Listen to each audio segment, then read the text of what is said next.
as a topic, that was mentioned, we are talking about digital transformation and the impact that it is having on healthcare and the role that startups can play. India is embracing digital like never before. We hear of a lot of statistics. We hear that India is going to be having 800 million smartphone users in 2020. We hear that India is already a top destination for services like WhatsApp and Facebook and Skype. So in a way, there's a big digital wave, and healthcare is something that is not immune to it. And there is a big deal of digital transformation that is happening in healthcare already. And as CIOs, I think you're probably leading some of this as well. So I would like to kick off, this conversation with the questions to the distinguished panel of CIOs in terms of what does digital transformation, mean in your organization? How are you thinking about it, and how are you going about it? And I think we could take turns. Maybe Arvind, you could start, and then Ashokan, and then Kumar. So Arvind, Akshan, in terms of digital transformation, I think when you're looking at it from a health systems perspective, we're looking at it in terms of how can we ensure that in a model where patient centricity is supreme, how can we ensure our reach to the patients is maximized? Fully understanding that the prime force behind that patient centricity is the clinical workforce. So how do we ensure that the clinical workforce can do what they do the best and keep the rest of it in terms of their administrative activities as simplified as possible? Because all of them are absolutely important activities. None of the activities are done which is a waste of time or considered not important. So how do we keep the clinical force focused on their prime activity? In order for the clinical force to be effective, you need the operational angle of the health system to be functioning in a spectacular manner. So take an example here. Unless the operations is going to be working at a spectacular pace, your patient registration is not going to be successful. I'm talking the experience of the patient. When that is not successful, then you have that patient going into the doctor's office, and that experience is going to be spoiled. And when the patient is outside the health system, he's going to have a complete bad feeling, and that whole clinical encounter is probably going to be leading a bad taste. Here, over-encompassing the prime area of they had come for fundamental treatment which got missed in the process. So digital transformation is about ensuring each of these pillars that feed the healthcare system are working at as many high levels of optimization. So it's not about using technology that's cutting edge, bleeding edge, or any of those. But how can we find out, even if it's simple? So for us, digital transformation is about keeping it simple. I kind of, if I can allude to what Dr. Karanveer was mentioning, it's like a jet plane. You don't know the complexity of the jet plane, you just get into it and you fly. Did any one of us think how complicated the engineering behind an aircraft was? Digital transformation is like that to the health system. Your thoughts, Ashokan? While I completely agree with Arvind what he said, so I'm left with answers to speak. But the way that we kind of approach is that we don't look for something inward into the organization for digital transformation. You look at what's outside is for the patients. If you keep looking at inward, you will be constrained with the boundaries of the walls to what you keep seeing. So you keep looking outward, look at the patients and the vast what is available, then you will be able to do a lot more to make the reach possible. That's how I kind of look at it from a transformation perspective. So if you want to transform, you look at something new or something different. You keep looking inward, you will not be able to. That would be my words. Kumar, what would be the top areas you think that, I'm sure these two gentlemen have, had an overarching approach, but are there any specific areas that you think that, digital transformation should start with, should focus on? I think, like I said, right, yesterday also, digital is basically a journey and it's not a one-off exercise. It's not something which we complete in the next 6 months and say that we have achieved the digital nirvana or whatever it is. But digital is all about customer engagement, putting the customer at the center. And, there are two stakeholders over here. One is your internal customer and other is your external customer, right? Or the external customer or the patients that are actually there. So some of the areas, when you talk about the external customers, how can we make registrations much more simpler? How can we reduce, waiting times in pharmacy or let us say in sample collection centers? How can we, improve the overall experience? Let's say even when they come for a health checkup, right? How can we improve that experience? So those are some of the areas that we can actually look at. In addition to it, maybe even during for an inpatient visit, what are the when we take these wards that are actually there, how can we improve the experience over there? Because they come there for treatment. Can we divert them? Can we engage them in a different manner so that they move away from their illness and experience something else, something nice before they go into the surgery. And it's the same thing holds good for the patient's relative also, right? From an internal customer standpoint, we have nurses and paramedics are the workforce that are actually there, and then the clinicians. They constitute some 70-80% of the workforce itself. How can we enable them with tools to improve efficiency? How can we, as Arvind said, how can we make things much more simpler so that they provide better care, because that's their job description. So they provide better care. They don't keep on filling forms and tabulating values. So anything that helps them in these kind of things will have a profound effect from a healthcare standpoint. Very interesting.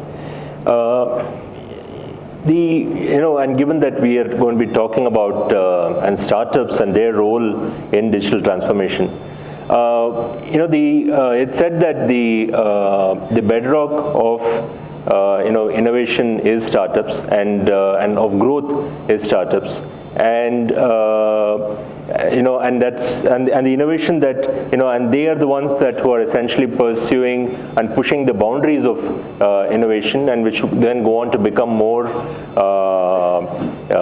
validated and tested solutions that can then move up from there and get more diversified. India, we keep hearing, is a big startup destination, cutting across not just healthcare, but globally, across segments is a big destination for startups. And, my question to you, Amay, would be, as the head of one of the, respected startup accelerators in the country, how do you see the startup scene in India? How do we compare to the world? The solutions that you, and the innovation that you get to see here, is that something that you're seeing is making a difference on the world stage? And anything specific that you're able to add from healthcare, that will be wonderful. Thanks, Arvind. Very specifically, if you look at the healthcare space in the startup ecosystem, in 2013-14, there were close to about 3,000 healthcare startups that got formed in India, doing different things, obviously not just digital, in the digital domain. But if you see now, that number has come down drastically. But what has happened is that the ones that are there in the market today have identified a really good product market fit. And their ability to actually scale up has improved greatly, I would say today. Even the investor confidence has really gone up. So there is more dollars going into less number of companies today than what the situation was in 2013 and 14, which is a really, really good sign for healthcare. If you just see how the cascading effect works in the ecosystem, for like 3,000 startups, about 1% of them moved into the sort of seed institutional angel round. And from there, if you look at, round by round, from that level to Series A, Series B, Series C, about 50% of them got subsequent funding, which is a really good outcome. What we need to do is to really figure out how we can improve the outcome at the, at the bottom of the pyramid. and as we move up in the funding cycles. So that's something that, is a general observation about the startup ecosystem in India. I think there is a lot of interesting stuff happening in the AI, machine learning space within the healthcare industry. For it to take really great commercial adoption, they would require a very, very big platform to take their solution to millions of people, millions of patients. I think that is really, really critical, because the way I see it today is it's a little bit of a fragmented market. You might get to, if you're selling to enterprises, you might get to a few enterprise customers. If you're selling to, end customers, you might get to, a few thousand, hundreds of thousands, but how do you take it to millions? That is a real question in India. Just to follow up on that, and we hear this larger theme of, make in India and build in India and all of that as well, and there are, accelerators, incubators, government programs.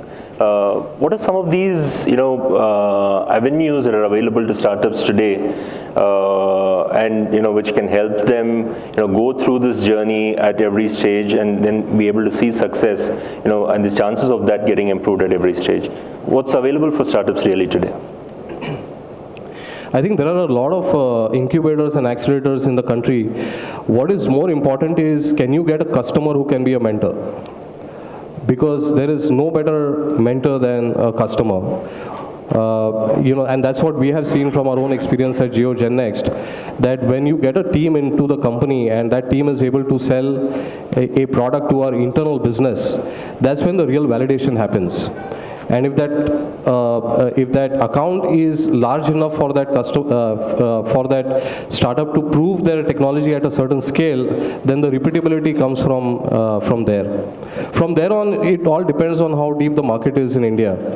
A lot of startups actually move from proving initially in India to start seeing, how they can go overseas, because the value that they will get from customers abroad will be a lot more than what they will get from Indian customers. But I think customer as a mentor is the most important thing in the ecosystem today. Very, very interesting point. That segue into my next question to you, Arvind. So Apollo has a healthcare fund, and there's some work on that side as well that's happening, isn't it? Would you want to tell us more about that? So Apollo's got the Apollo Research Institute, which is also also got a fund in terms of incubating healthcare startups.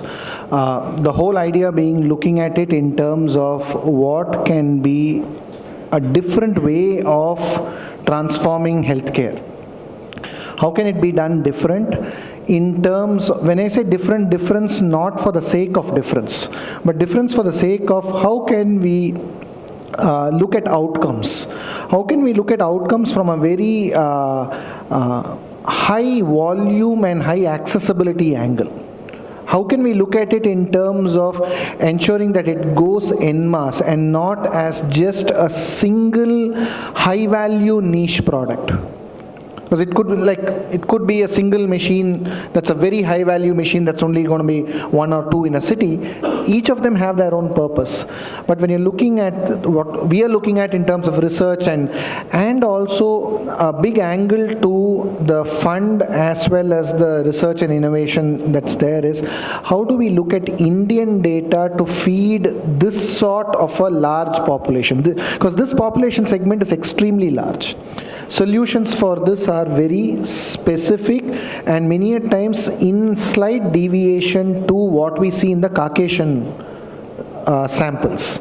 So how do we look at this sample? How do we look at this population health to ensure that their condition management is done better? And the genetic aspects that is there in this sector of the globe is significantly different from what is there in the western sector of the globe. And I'm comparing east versus west here particularly because the funding is much comfortably available and more predominant in the West. I'm not trying to say more money is available or less money is available. That's not the intent. But it's that sector is more prevalent to all these kind of activities. This sector is not at all. So obviously somebody who's going to start a startup in the Western side is going to be looking at that sample. So what you had said in terms of learning from the customer. So again here we are looking at Apollo being that person from whom they can learn, because we are able to provide that sample, of course with validation and all of that. Not it's a ethics committee, and the validation is a given deal. This is not a free for all trials or anything. But how can you provide that as an, so that when it comes out there is real credibility to it. That means that you put doctors into the picture, and ultimately it has to be accepted by the clinical community. If the clinical community are not willing to prescribe it, it's a lost deal. So whatever are the challenges, including the challenge of change management, will be stuff that is going through. So when we are looking at it from the Apollo Research Institutes, the Apollo Research and Education Foundation, and the fund, all of this are put in place. Of course, it's not an Apollo-centric product, so but just that the ecosystem is there for us to support. We are also willing to be the customers to it, because that definitely adds volume and credibility to the whole event. But it's being looked at as a healthcare startup so that it can benefit this side of population, if I may say. Right, right. And just changing tracks a little bit and moving back to digital transformation. One of the key refrains that we get to hear, though we spoke about a lot in terms of how technology can help and revolutionize healthcare. One of the common refrains that we get is that health IT often is going to add to the cost of healthcare, and ultimately it's a patient who ends up forking out a lot more money than they used to earlier. I would probably pose these questions in terms of how do you balance this out. I would probably want to start with with Kumar. Coming from an organization which the quest is for affordable healthcare, and that's a key core driving philosophy that we get to perceive, and also being a big pioneer in terms of health IT. How are you balancing both of these out if this is the common refrain that we get? I think a few important steps that we always take is, the first thing is to weigh any solution that actually, any technology solution that actually comes in, which is going to address the clinical area or the non-clinical area. We first understand whether it's a necessity or a luxury. That's the first question I have to answer myself, and then I have to take it to the steering committee and say, is this a necessity or a luxury? I think we have to give a very convincing explanation to say why it is a necessity with the relevant figures. If I pass that test, then we basically enter into a very detailed assessment. I basically, having come from a consulting background, I have a Six Sigma tool called as the Enterprise Pew Matrix, which everybody can actually use. It basically helps us to evaluate products based on requirements. So once you use such tools, you will come to understand what your requirements are, because it is very important to write down your requirements and not just talk on air. So even if the business team is basically saying that they need 10 different things, you can ask them to put that down, add in your technical requirements, and then grade the products that are actually there. Cost can be one, compliance can be one, standards can be one, features can be one, and that 90 or 100 attributes, whatever you do. And then once you grade those, then the product which has the maximum swing is identified, or it's ranked. Once that is actually ranked, then you basically understand, through sessions or presentations or meetings, to understand more on the product, and then select 1, 2, or 3 other products for a pilot. Once you do that, and you're at a stage of commercialization, I think the principle is to negotiate really well. I think negotiation is an art, right? So because, yeah. So I think we have, if providers like us have the volumes, and if we really have, and we at any point in time, we will not be able to transfer this cost, to the end patient, and that is where there is an increasing pressure to even reduce the budgets or reduce the overall cost that is actually there. So after doing all the evaluation and selecting the product and then ranking the product. And you would know that, product 1, which is ranked 1, which might be really good, might be a little pricey. So product 2 might have slightly lesser features, but they would definitely put those features on the roadmap in 3 to 6 months time, but at a reasonable cost. Then you basically understand that, negotiate well, and then select the solution. So that's what is, that's the approach that we follow. Right. And in a way, India as a geography is all about volumes, and and everything that standard costing or pricing models that may be applicable elsewhere may probably have to be redone when you're focusing on solutions for the India market. Is that something that you go through as well, maybe Arvind, and then Definitely. In fact, one of the things that you always need to do whenever you're doing any IT project is be really pally with the CFO.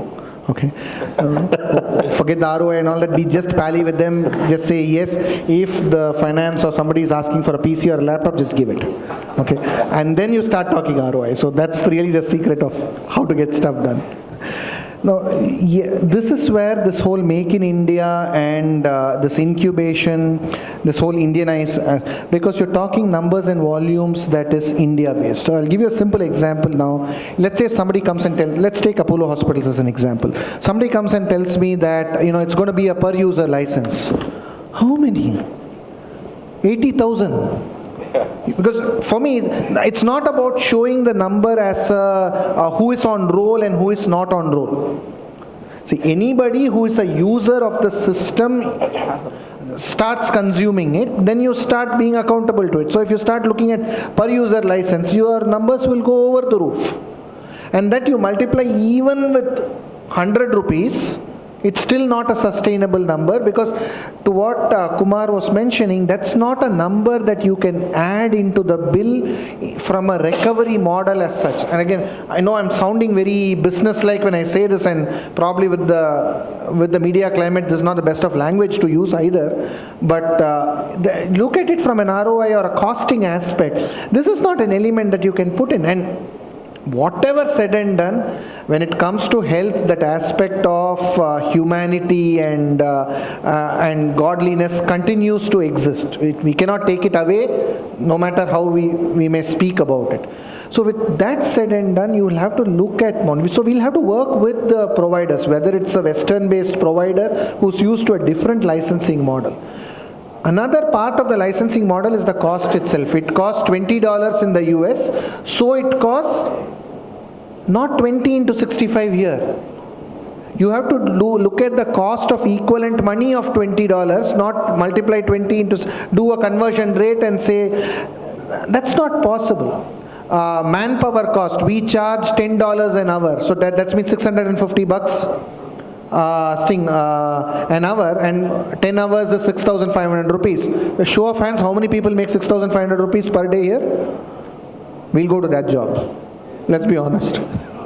And which employer is going to pay that kind of money to all of us? We all know our salary levels. So these are some of the Western to Eastern. When I say Eastern, I'm talking about where the economies are growing, but the conversion rate is not like ours, where it's a 1:65 or a 1:80 euro, that kind of it's true for all those geographies. That's kind of how we'll have to relook at licensing models, engagement models, professional services, all the fees that are there in technology implementations. Ashok. The way that I would kind of suggest is, let's look at the kind of, how do you demonstrate the ROI on the investment that you want to do? Does it have any business value in it? And then try and then bring up those parameters, metrics, and then create an evaluation metrics towards it to say, will I be able to really measure after 3 months, does it give me that money? That itself will tell you which solution that you need to select. I would subscribe to what Arvind's point is. And I mean, if you straight away take the market price of what US is and put it in, it will not work. You have to ask the providers to exactly cost the way how they do the business here with the cost of the Indian structure of the market is. Yes, you do have overheads, which we understand, but that cannot be at a premium of 1:1 correlation. Right? That's what we always have to say. How do you kind of convert the price? Where does the market comes through? That's pretty much gives the answer to say how do you take the volume. the per user per year is very scary actually. So capex has shrunk so much, and the OPEX looks bloated, and the CFO does not want to see this OPEX bloated. And I think providers have to really look at different alternate licensing models, as and this is really not going to work out for the providers. And this earn while you sleep approach, right? When you bill all this on per user, and the provider basically shuts off and we start working this, that's really not going to work here. Alternate licensing models are definitely required for SaaS or mobile apps or whatever form that you actually. Right. And I'm guessing, for somebody who heads IT for hospitals which span geography, I'm guessing that, those become more complicated as well. Thanks, Kash. Thankfully, yes, it is with the multi-country taxation issues that you have. Yeah. And being related entities, there goes. You have more to come in. 18% of minimum transfer pricing impact, 12 to 15% of withholding tax impact. The budgets that you need to really get is really, really high. And there's no IT budgets anymore in any of these enterprises that we are working. Right? Yeah. So it's tough. And and to bring this back on to the on the topic of startups, one of the things that is often associated, while there is big innovation, they're pushing boundaries on innovation, there is also the sense of the risk that may be there. So how do you drive this balance between innovation versus risk? What would be the kind of ways that can be mitigated, or any thoughts to the startups themselves in terms of how they should try and approach this. And as a follow-up to that, once we hear from the CIOs, my question to you would be, as somebody who mentors a lot of these startups, what is your guidance to them in terms of how they should be approaching customers? We'll probably hear from from the group, and then the one request that I would have for the startups is that the concept of MVPs will have to be MVEPs. The minimum viable product, the minimum viable extra product. The reason that I'm saying is large enterprise like us have the connected processes put together in place. So taking a small portion of that and say, okay, this solution is minimum viable product and we have to fit it into this process will kind of disturb the ecosystem of the other processes that we have kind of put in. So it helps us to kind of say, okay, this is the minimum viable product they are thinking, but then for you to put into an enterprise like this, which is fully connected, you need to have a bit extra to kind of manage that. I think that extra, if somebody focuses on and get it, they will reach the kind of expected EBITDA levels with large enterprise like us much faster. And it will also give us a much kind of ability to say, okay, I will not sit and think of what it needs to be. The entire thinking tank of what I need to do is kind of offloaded to somebody else. And I get a solution which is workable on the ground. I think that's something is key from my side, what I would say, for us to kind of get into a larger enterprise like us. I can tell you what we do in NH. There is a multidisciplinary team that is actually there who understand what the offering is. Once they go through that particular process, and when we get into the evaluation, detailed evaluation, you can really see whether the startups are really interested in addressing the problem statement that is actually there. Many of the startups whom we they only scratch the surface or the periphery of the healthcare. No one understands, even today, even till now, 2.5 years, in NH, I've not seen anybody coming and talking about addressing a core problem, in the healthcare. Something like operation theater. There is so much of compliance that needs to be kept, so much of scheduling that happens, so much of manual paper that is actually there. Nobody has talked about this. Every startup has found an easy route to address an EMR or a telemedicine solution or an appointments management. Though they might definitely be problems, but the core of the problem, nobody seems to address that. So we are also very wary when it comes to understanding what the product is. Is it really fitting into our framework? Is there a problem statement over here? If there is a problem statement, then we go through the evaluation, understand what their interest levels are. Once you understand their interest levels, then you go through the if we are our first customer, then we have to sign certain agreements to ensure that we stand protected, because there is definitely a risk. Because many of the products from startup, they don't give too much of importance from a compliance and a security angle. the required encryption that needs to be there, because here we are dealing with personal identifier information and sensitive personal information and all the clinical records. So we have to be doubly sure that they are actually protected. So, we do those kind of checks and balances to ensure that we stand protected. Right, Amay, your thoughts, and I know you have a few healthcare startups as a part of your cohort as well. So what's your guidance to them in terms of their approach on this? So I'll speak in general terms and not very specific to healthcare. And what I've seen in the last couple of batches with startups that come to us. Typically when we get interested and we engage you and you're going through the mentoring program, we also take you to our top management, CIO, CTO level for a deep technical evaluation. So these are typically pitches that would last from 20 to 30 minutes and can get stretched to about 45 minutes depending on their interest. What, as an outcome of that, if they decide, and large enterprises touch very few things. So you have to be really good as a founding team. Your technology needs to have deep differentiation because they look at everything in the world. So it can't be something that's a me too or very obvious. So having passed all those filters and you get into technical discussions, the number one mistake that I've seen founders doing is that the salesperson goes to meet the CTO. And then the CTO says, okay, go back, get your technical person. And then the CTO comes back, and then there's one more meeting that happens then. After that, let's say that, they say that, okay, let's do a proof of concept. Then you got to show a lot of flexibility in terms of camping out, in wherever the customer is, wherever the team is, and work right from the bottom to the top. Keep everyone updated all the time and really engage really, really well. If let's say you pass that filter of a deep technical evaluation and they're happy with the solution, which is easily 2-3 months at least, I would say, the next phase is really then you start talking about commercials, right? And when you start talking about commercials, and that's just taking your point and your point forward, I think the number one problem that we see is that entrepreneurs are not very flexible on commercials, and I don't understand why, because from their perspective, they feel that, oh, we've done all this hard work now of proving our technology to you. You should be able to pay us the moon for it. But that's not how it works. And so that's the next challenge that we face. And typically where things get stuck is on this per user, per license, per year, per month kind of thing. And that's a really tough one to crack. And my advice to entrepreneurs is to be flexible. If you have the vision, which is the same vision as the CIO, as the same vision as the enterprise, then be flexible on how you want to get there. And if you have to trade off a few things along the way, do it because you want to achieve the same vision. Don't get stuck in little petty things, but move on, right? Once you get past the commercial stage and once the deployment starts, then that's a whole new different challenge altogether.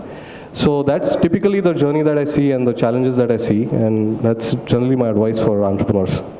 So thank you so much. I think fairly homogeneous, kind of views and thoughts that I think we have got. And my takeaway in terms of, I think, the areas of digital transformation, something that I could, hear from, all three of you. In summary, I think it could possibly be summarized as, patient experience is a big factor. Operational excellence, solution which drive towards operational excellence, is also coming across a big factor. And last but not the least, clinical excellence.